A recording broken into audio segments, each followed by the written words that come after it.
Hello,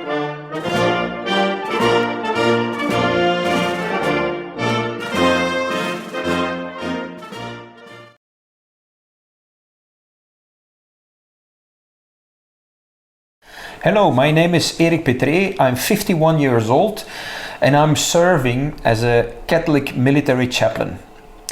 I was ordained as a priest in 1994. At that time, I wanted to become already a military chaplain, but my bishop said, no, you first have to go to the parish. And the parishes I was nominated were in London. Together with another colleague, we received 17 parishes. But the dream was still there after a couple of years. And so in 1998, I started as a part-time army chaplain in the army. The combination of those two workplaces in the civil world and in the military world wasn't that easy. And for that reason, that the combination wouldn't work out well, my archbishop at that moment nominated me as a full-time army chaplain. Currently, I'm working on 3 locations. The first is the Royal Military Academy here in Brussels, in my office here in our school. We have about 600 students who want to become a future military officer. Then I'm also working at the 10th Tactical Wing. It's an Air Force base in Kleine-Brugel, an F-16 Air Force base, and at the 15th Wing Air Transport in Melsbroek near Brussels, where they work with the C-130 Hercules and in the near future with the A-400M.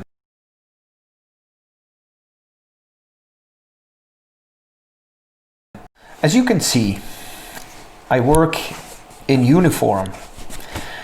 This uniform or in another color, mostly in blue because I'm an Air Force military chaplain.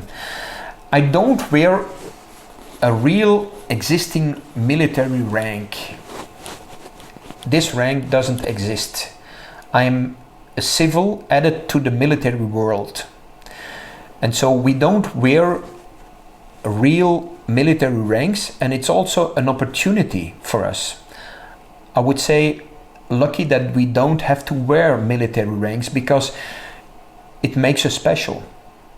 Sometimes you can hear it also, what's that rank there? But now they're used to see my special rank with the wings, and in the midst of the wings there's a cross of the Catholic denomination. We're not there to create distance within a world of military ranks. We should be close to our soldiers. And I'm not a counselor, but maintenance of the soul of the soldier is our primary mission. As a priest, or as a padre, as they say in the army, I work from the mission of my bishop, and that's essential to my work. The unity with the army bishop and the church are dear to me.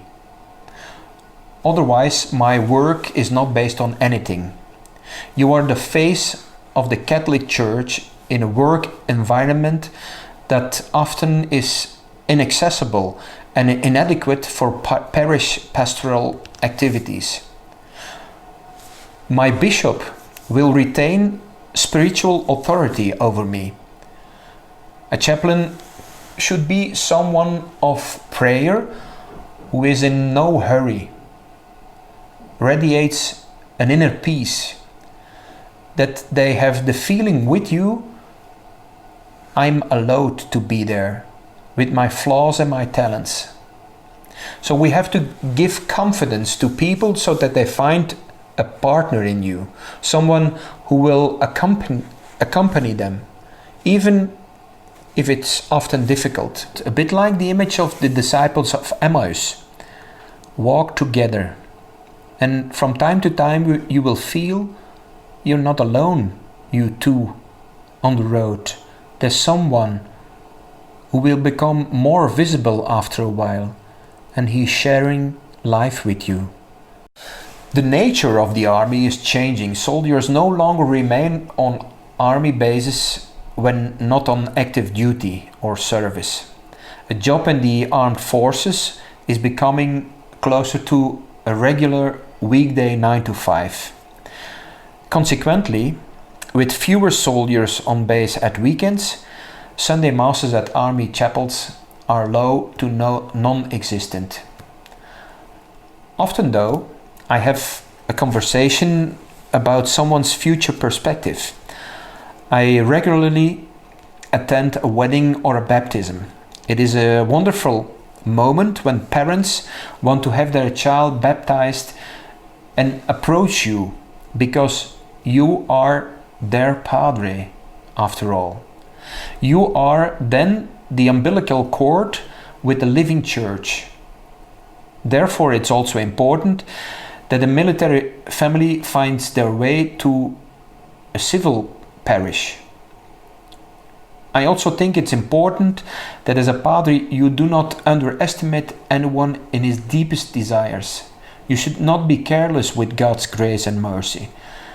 The military, including the young, have a precise sense of whether you're authentic or not. So you have to be real.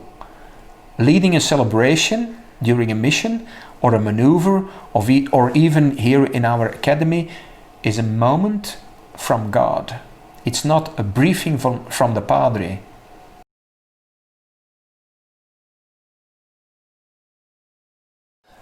The army and the armed forces are the ultimate place where you can make contact with people who would never come to church in situations where they will accept you that maybe they wouldn't do in the civil world. The most difficult moments are when you lose someone. I've been on several missions in Bosnia, Kosovo, in Lebanon, in Mali, in Jordan, in Afghanistan, and in 2007, during our mission in Belleville in Lebanon, we lost 3 of our soldiers in a traffic accident. Quite regularly, we lose some of our colleagues in our units, and it means that during that time we have to walk with a family who lost their loved ones, and that's hard. Often these are the strongest moments where we take care of the essential, the meaning of life. I know the chaplain needs to be strong during those situations, but we are human. It's very, very difficult, and even more difficult when you personally know the person that just passed away or who was seriously injured. We are trained to do it, but in the end, we are human. We also have our feelings and emotions, and that's difficult. For me personally, the most beautiful moments are the deployments, spending time with our soldiers in the rain, in the mud, in the dust, in the cold, in the heat. During these longer periods, I wanted to be right there with our soldiers in all situations, in good times and bad times. They were pleased to have us over there, sharing their lives. We're not tourists on a mission. We stay there, we share their lives, their joy and their sadness, their difficult moments. A few months ago, I was working late here in my office in our Royal Military Academy, and one of our students came by and thought I had forgotten to turn off the lights. When he knocked on the door and I responded, he was at first surprised. Then he said that he was actually not surprised by my presence. And he said, "You're always here for us. Thank you, Padre, for being here, for your presence. You don't know what that means for all of us." 2 years ago, I received a present. I can call it that way. It was a special present from our base commander at Kleine Brogel. After a mission in Jordan, he said, "Yeah, you have to come over to my desk and we discuss your latest mission, and we do a little evaluation." And while being in his office, after a couple of minutes, it became clear that there was another occasion, and he gave me a paper signed by our Minister of Defense, and there was mentioned on the paper that I had the opportunity to join an F-16 pilot. So it was a backseat present. It meant a lot at that moment, especially because I know there's a list of persons who want to fly with an F-16, and I always said, no, let them go first. We'll have a look afterwards and we will see what comes. And then the opportunity came that present was offered, and it has a special meaning for me. A special meaning in the way that it's a kind of an appreciation of who you are. Not what you do, but who you are. And it was special during 2 hours in an F-16 above Belgium, flying from Kleine Breugel to the Belgian coast in a couple of minutes. It was amazing. I was closer to our big chief in heaven. The best thing about your job, the nicest thing, is the variety and the challenge, the adventure. Sleeping in a tent or going on patrol in a distant country for a couple of months. One time you have to brave extreme cold, and then during another mission you experience extremely high temperatures. But mostly you build a very special bond with your soldiers. Civil society cannot match that. It is a special but also interesting world. It must suit you. Not everyone could or would like to do this kind of work.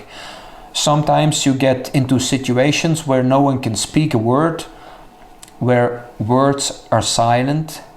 You as a chaplain can speak.